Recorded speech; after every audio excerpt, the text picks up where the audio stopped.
Sahana Vavatu Sahano Bhunaktu Sahaviriyam Karavavahi Tejasvinavadittumastu Ma Vidvishavai.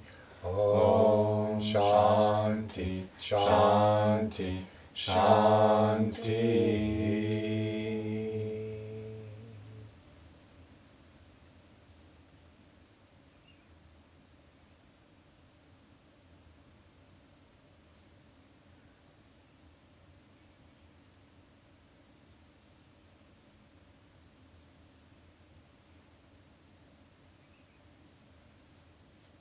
So, the Buddha touches his hand to the earth. You know the meaning of that. The earth is my witness of what I say is true. Anyhow, so we wanted to talk a little bit about meditation and just learn a couple meditation techniques. The ones we'll learn today are preliminary practices to practice daily, and they actually qualify people, if they practice regularly, to take Kriya Yoga. But first, about meditation. The nature of the mind is outgoing by nature. The mind is moving outward. We call that rajas, or outgoing nature. And it meets the sense objects and takes the form of the objects. And then by doing this, often we forget our own true nature and we become identified with the objects of the senses. And that creates desire and suffering, forgetting ourselves and taking the form of external objectification, forgetting the subject. So that is the main reason we need to meditate, because this process creates suffering, forgetfulness of the self, forgetfulness of our true nature, and suffering and desire. The mind is outgoing by nature because the universe is outgoing by nature. The impulse from a Brahman and that outgoing nature of Shakti to manifest multiplicity is the nature of the universe, and we are part of that. And our mind going into many different fragments, or fractals, if you could say, is that multiplication of this nature, and this creates many kind of personas with our mind. So we need to learn how to withdraw the mind from outgoing, reverse that current, to come back in and rest in the self and remember who we are, what we are. Remember the true nature as pure consciousness, Chit, or Satchidananda, or that universal nature of existence, which means to truly exist beyond time. Consciousness, that consciousness which is all-pervading and which is not conditioned by time and space. And bliss, the joy, the natural joy that we are, the blissful nature that is actually the nature of everything, but has been covered by this objectification and multiplicity. So, this outgoing nature of the universe has been going for 13.8 billion years, and most of us are 20, 30, 40, 50 or more years old, so our mind has been going out for at least that long, if not from before, many lifetimes before, going out even more. So it takes regular practice, and that means regular practice means daily practice, to bring the mind, gradually learn to bring the mind within. It's creating a new habit, a new groove in the mind, creating a sattvic mind, a purified mind.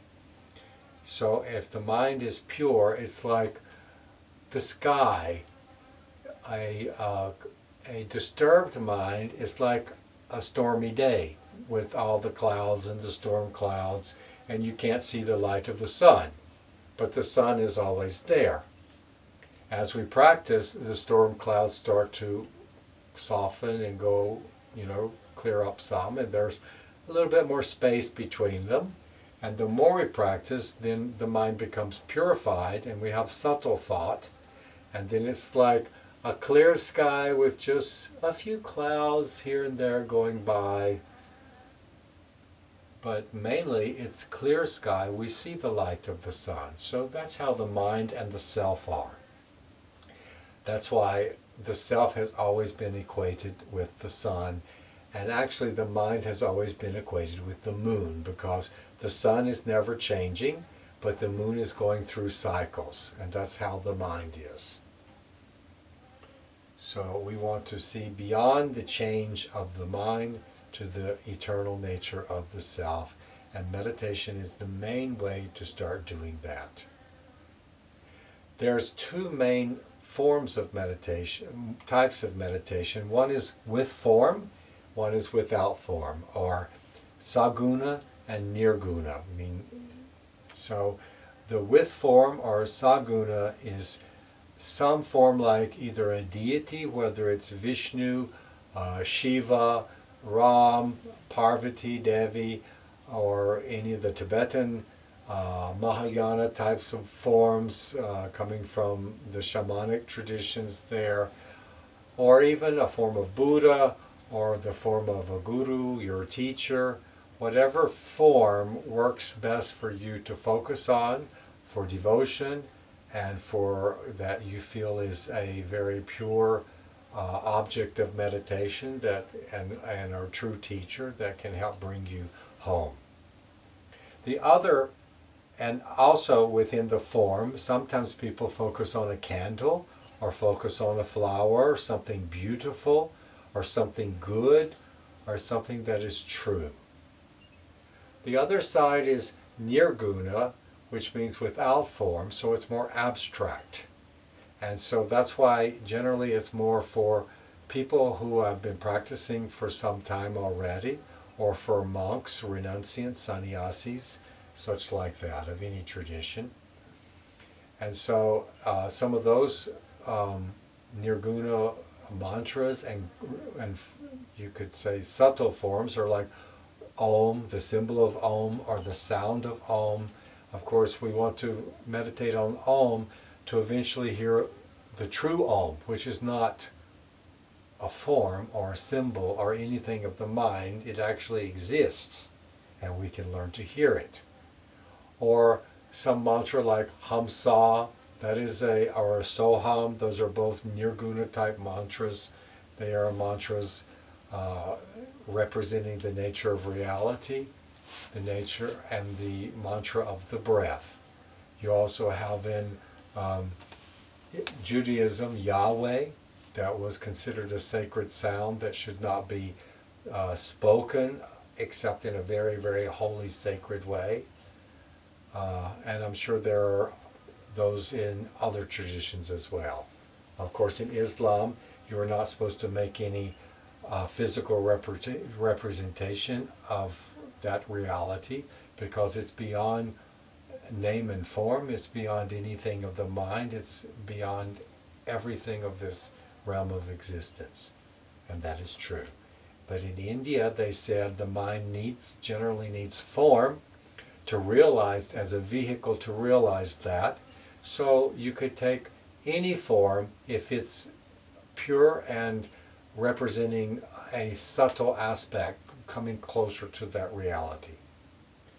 So you got the two things, the form as a vehicle, and then the absolute, which can be represented in very subtle ways. So those are the main things about meditation. One of the easiest and most universal forms of meditation, and that I like very much, and is actually used as the foundation also for Kriya Yoga, is breath meditation. Breath meditation is universal. You find it in Islam, Christianity, Buddhism, Hinduism. Why? because everybody breathes. A few years ago, the Prime Minister of India wanted to promote yoga. He went to the United Nations and they agreed to make June 21st International Day of Yoga. So then some groups of the Muslims in India objected, saying this is against our religion. Well, there's one famous Swami in India called Baba Ramdev, and he said, breathing is not a religion. And that kind of silenced that thing. Yeah. So, breathing is universal to everyone, and that's the beauty of tantric kind of practices, and also Vedanta, is these things are not truly religion. They're the science of how the universe is structured and how our body is structured as a temple. So in the tantric tradition and traditions like Kriya Yoga, this is our temple, and everything we need is right here. We don't need, in Kriya Yoga, you don't need to believe in God. You can be an atheist. It doesn't matter. Because when you experience your own true nature, that's what it's all about, or in the nature of reality. So it's not a belief system. And we have all the tools right here, including the breath, to do that. Just before we start a couple of the practices, I'd just like to say some briefly about Kriya Yoga. So Mahavatar Babaji is the one, he's the deathless guru who wanders in the Himalayas. And he, in the mid-1800s, he revived Kriya Yoga.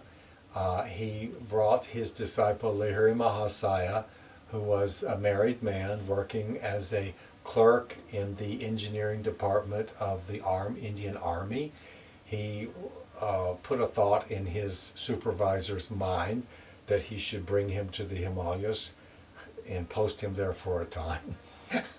And so he was there, and he went walking in the forest and got lost one day, and he came upon this yogi sitting there, asked him how to get back to the city called Raniket in the Himalayas. And then Babaji, it was Babaji, and Babaji reminded him, touched him on his forehead, awakened his memory of his past lives, that this was his guru, and this was the cave that he had meditated in before. And Babaji told him that he was giving him the mission to reintroduce Kriya Yoga to the world, that when Krishna left the body, Krishna said we would enter into the Kali Yuga. Babaji said, and Krishna said, in the Kali Yuga, mind's consciousness is not, mainly sees the material reality as existence and doesn't have much understanding of higher realities. And therefore, taking the name of God, or mantra japa, is the main practice in that. Devotional prayer is the main practice in the Kali Yuga. So Babaji said, we're now in an ascending cycle, coming out of the Kali Yuga into Dwapara Yuga. Actually what happened was, when they started to enter into Kali Yuga, nobody wanted to enter into Kali Yuga, so they recalculated the yugas to extend them.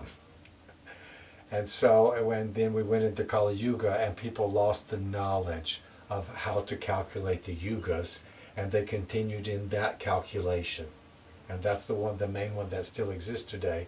But in Kriya Yoga, Yogananda's guru and Babaji said that we are now in an ascending arc into Dwapara Yuga.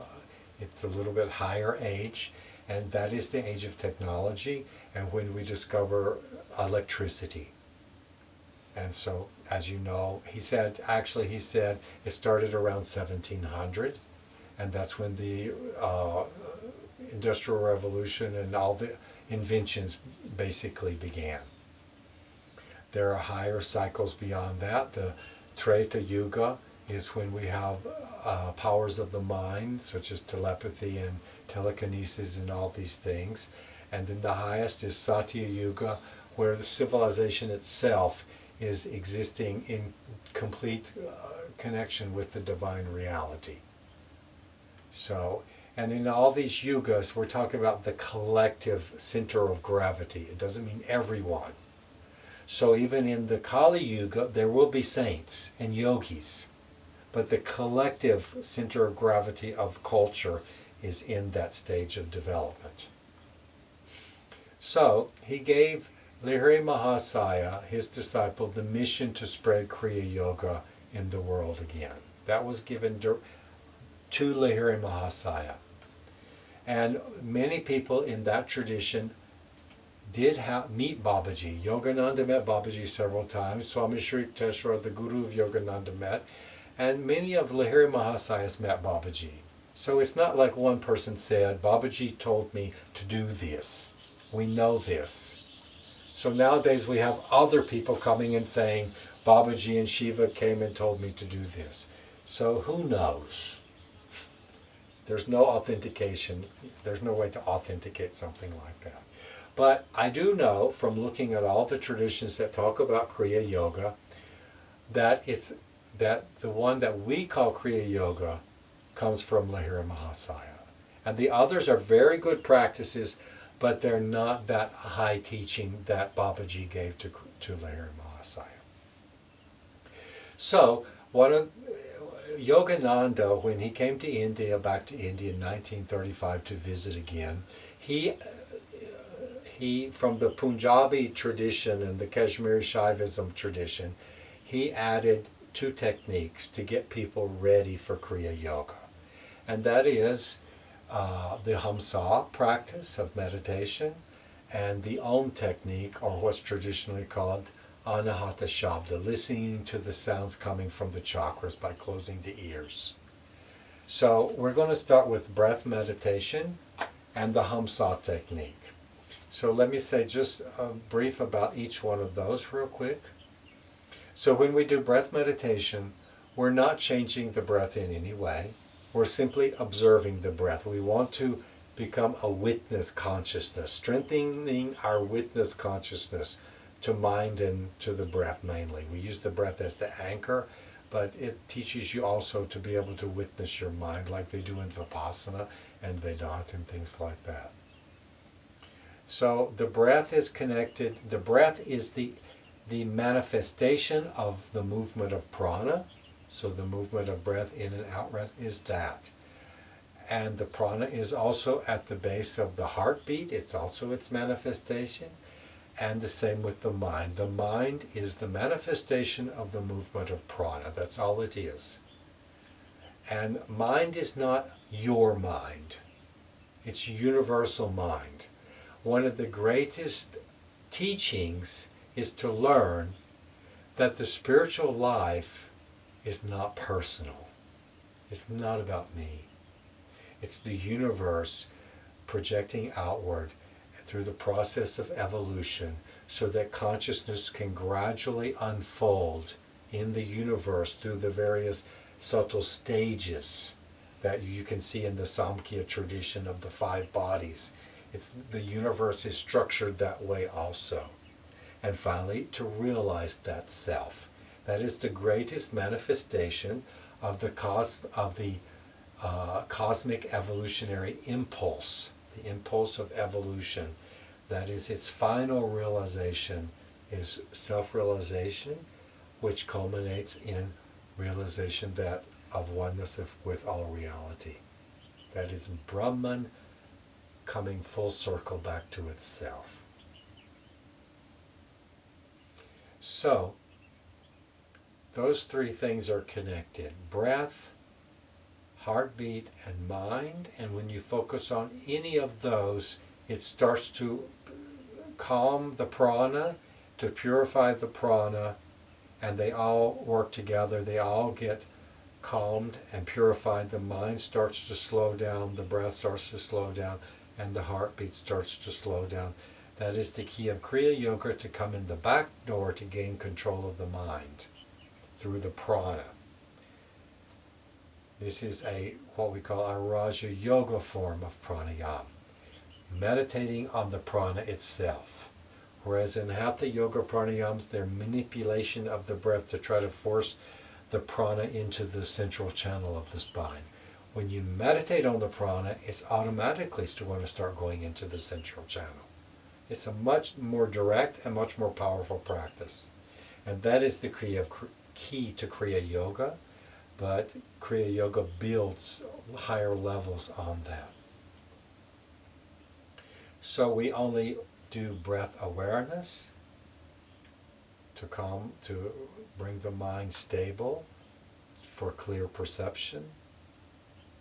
And then we can add the Hamsa technique with the breath, Hamsa mantra, and that is very simple. It's simply Hum on the inhalation, Sa on the exhalation. Hamsa is given in most of the scriptures, it's given in the Upanishads, the Vedanta, and it's given in the Tantras, the Shiva Samhita and the Vijnana Bhairava, and most of the Indian scriptures we have the Hamsa practice. The yogis in the Tantric tradition practices as Hamsa. Hamsa basically means I am that reality. So the yogi meditates on the self, the microcosm, to realize the macrocosm. And the philosopher or the Vedantin meditates on the macrocosm to realize the self. So they're both valid, they're coming from two different points of view. So the Vedantic tradition, like Swami Shivananda, I am a Swami of Shivananda Ashram, the Divine Life Society, Rishikesh, and Swami Shivananda taught it as Soham, because we're Saraswati Swamis, which is the knowledge-oriented branch of the Swami order. So you can practice it either way. But I recommend for like Kriya Yoga, Hamsa, because the first Kriya practice is based on Hamsa technique. And Ha is expanding the throat to draw more prana up the Sushumna. It expands the Sushumna to draw more prana up to the spiritual eye. Sa is contracting like a fine thread going down the Sushumna.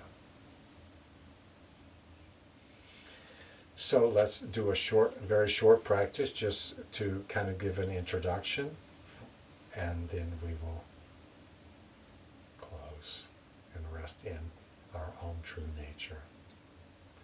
Begin by practicing breath meditation, lifting the eyes up to the spiritual eye in Shambhavi Mudra. That's the point of Christ consciousness, Kutascha Chaitanya, the point of Devi, where Devi comes up to meet Shiva at the top of the head. This is a point of discrimination and cosmic vision. And by meditating there, by placing the awareness there as you do your practice, it becomes much easier to concentrate. So with eyes gently lifted upward, begin breath meditation.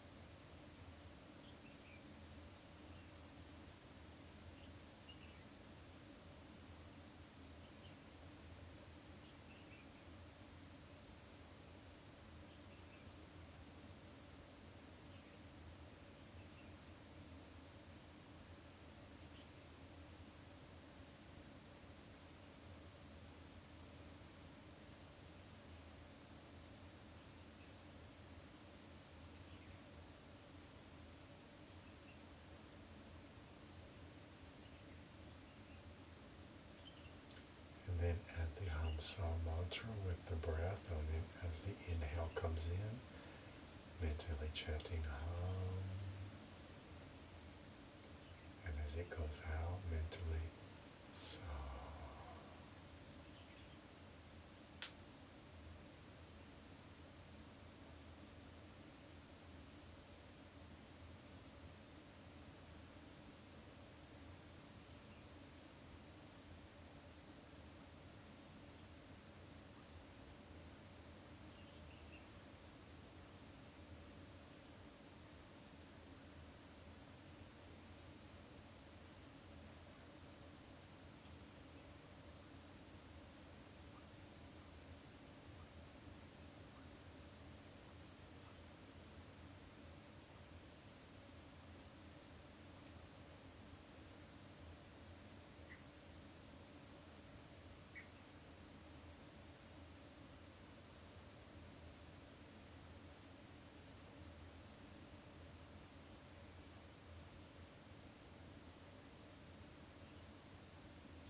Hamsa is the main practice we give for people to prepare for Kriya Yoga initiation. We only give Kriya Yoga through proper initiation. And if you practice the Hamsa technique for a few months or a year on a regular basis, which means daily, preferably 2 times or 3 times daily, like 20 minutes, maybe do a little Kapalabhati first and some prayer, and then practice breath meditation in Hamsa, and then simply sit in awareness. If you practice that for 6 months of or more, then on a regular basis, then you're qualified to take Kriya. I recommend you could do Yogananda's energization exercises also beforehand. You can find my YouTube video of that under Swami Bodhichitananda, or under the Yoga Vidya YouTube channel, or do yoga asanas, some hatha yoga every day. Either of those get your body ready for a good meditation. God bless you. Let's chant Om to close 3 times.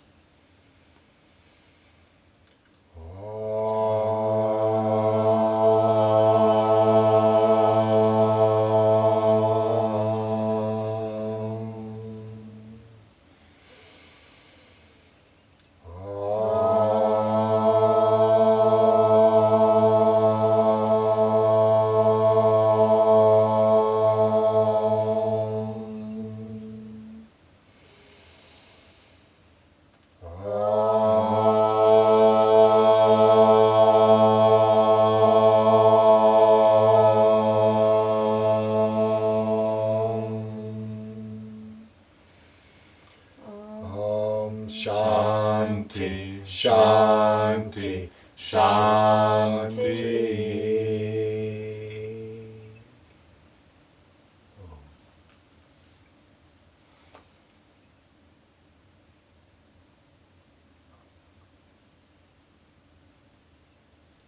And our ashram is Himalayan Hermitage. This is our cave in the ashram, and we're above Rishikesh on the mountain above the Nilkanth temple, and it's an eco-friendly ashram.